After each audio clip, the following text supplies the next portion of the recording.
this is a temporary fix. Got a hose clamp and some hose. I'm going to cut this hose a little shorter.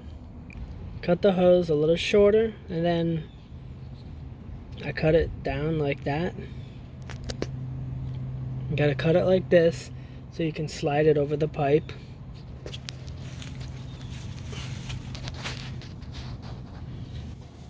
Since it's a pinhole leak, you can do this because it's only leaking on one side of the pipe.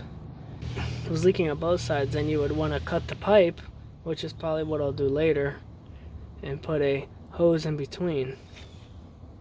This is just temporary because you can't drive it with it spraying out like this. You won't get very far.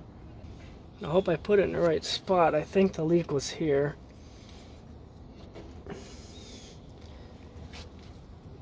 Make sure you put the part that you cut open away from where the leak is. You want it to be flat like that where the leak is on this side, so it'll seal. Then you're going to put the hose clamp on it and tighten it down.